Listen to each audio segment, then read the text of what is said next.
Hello दोस्तों, drama serial इश्क के जुनून बहुत ही कमाल का बन चुका है। अगर आपने इसको नहीं देखा तो इसको जरूर देखें, क्योंकि एक भाई दूसरे भाई का दुश्मन बन चुका है सिर्फ और सिर्फ अपनी मशहूरी और अपने वालिद के दिल में अपनी जगह बनाने के लिए। रहीम का भाई रहीम का दुश्मन तो बन चुका है, और पहले तो वो उसकी बीवी का दुश्मन था, अब उसके साथ साथ वो रहीम की जान का भी दुश्मन बन चुका है। और इसमें क्या वो कामयाब हो पाएगा कि अपने भाई को गोली मारकर उसे हलाक कर दे। रहीम का भाई पहले से ही एक नफसियाती मरीज़ है। वो सिर्फ ये चाहता है कि जैसा मैं चाहूँ उसी तरह से काम हो जाए। अगर मेरी मर्ज़ी के ख़िलाफ़ कोई काम हुआ तो मैं कभी किसी को नहीं छोड़ूंगा। वो अपनी माँ, वालदैन, किसी को भी नहीं छोड़ने वाला।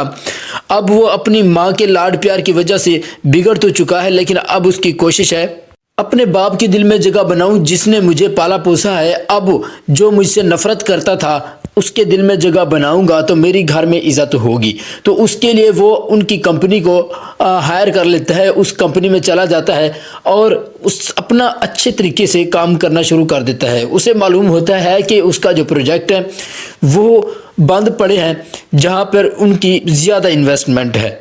और उसे ये भी मालूम होता है कि जो माहीन के वालिद हैं उसने ये प्रोजेक्ट रुकवाए हुए हैं, क्योंकि वो बैट जीत चुका है। अब उसकी ही तमाम कंपनीज के प्रोजेक्ट में बात चलती है। अगर वो किसी को मना कर दे तो वो मना हो जाता है, और इनके प्रोजेक्ट इस वजह से रुक गए हैं। तो वो सीधा उसके पास चला जाता है। वो अपने काम में मसरूफ़ होता है, वहाँ पे जाकर उसको सलाम करता है और उसे कहता है कि जो कुछ हुआ है मैं तो भूल चुका हूँ, और इसमें तमाम कसूर जो था मेरे भाई का था, मेरा कोई कसूर नहीं है, ना ही मेरे वालिदैन का कसूर है। तो बेहतर यही है कि आप अपनी जंग रहीम से वैसे लड़ते रहें। हमारा जो कंपनी के प्रोजेक्ट है इसमें हमारा आप साथ दें, हमारे साथ दुश्मनी ना बोलें, क्योंकि अगर आपने यह काम कर दिया तो हम कभी भी नहीं जीत सकते और हमारे प्रोजेक्ट इस तरह से ज़ाय हो जाएंगे और हम रुसवा होकर रह जाएंगे। हमारा माली तौर पर बहुत ज़्यादा नुकसान होगा।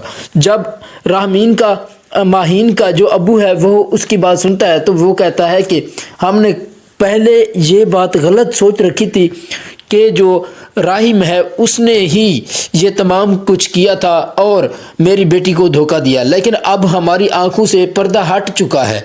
हमें यह मालूम हो चुका है कि रहीम इसमें कुछ भी कसूरवार नहीं है। मुझे माहीन ने सब कुछ बता दिया है, जो कुछ उसे मालूम हुआ है। वो कहती है कि रहीम का इसमें कुछ कसूर नहीं है, तो हमने उसे माफ़ कर दिया है। अब मैं चाहता हूँ कि रहीम और उसके अब्बू से मैं जल्द से जल्द जाकर माफ़ी मांगूँ और उनकी नाराज़गी को ख़त्म करूँ।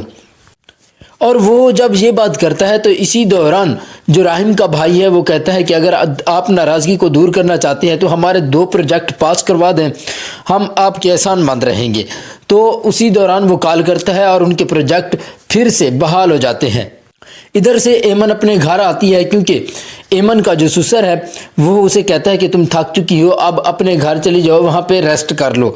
वो अपने घर आती है और अपने काम में मसरूफ़ होती है कि उनके घर कोई बंदा दाखिल होता है। जब वो देखती है तो वो रहीम का भाई होता है। उसे ये मालूम नहीं होता कि इसका भाई भी कोई है। जब वो रहीम के भाई से पूछती है कि तुम कौन हो, तो उसी दौरान रहीम का भाई उस पर हमला करता है और उसे घसीट कर एक अलग कमरे में ले जाता है और वहाँ पे उसे धमकियाँ देता है। जब एमन को वो घसीट रहा होता है तो उसे उसी दौरान ये बातें और ये मंजर याद आ रहा होता है कि किसी ने मुझ पर इस तरह से वार किया था, क्योंकि पहले वो मेंटली टॉर्चर और दवाइयों की वजह से तमाम कुछ भूल चुकी थी। जब उसने दोबारा इस तरह से घसीटा तो उसे ये मालूम हो चुका कि ये वही शख्स है जिसने पहले मुझ पर हमला किया था। लेकिन शाहरोज़ उसे डरा देता है और कहता है अगर तुमने कोई बात किसी को बताई तो मैं तुम्हारे शोहर को मार दूंगा।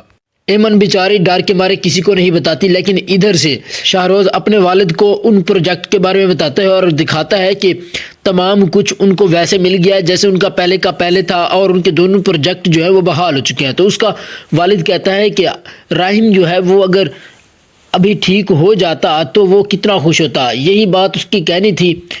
लेकिन शाहरोज़ का वालिद तो बाहर चला जाता है। इधर से शाहरोज़ को गुस्सा आता है और ये जल्दी से अपने रूम की तरफ बढ़ता है और वहाँ पे खुदकशी करने की कोशिश करता है। लेकिन बाद में वो सोचता है कि मैं खुदकशी क्यों करूँ, जो बंदा मुझे तकलीफ़ पहुँचा रहा है अगर वो ही ना रहे तो मैं किस काम का। तो इसके लिए वो प्लानिंग करता है और अस्पताल में जाता है। वहाँ पर जाकर अपने भाई को गोली मारने की कोशिश करता है।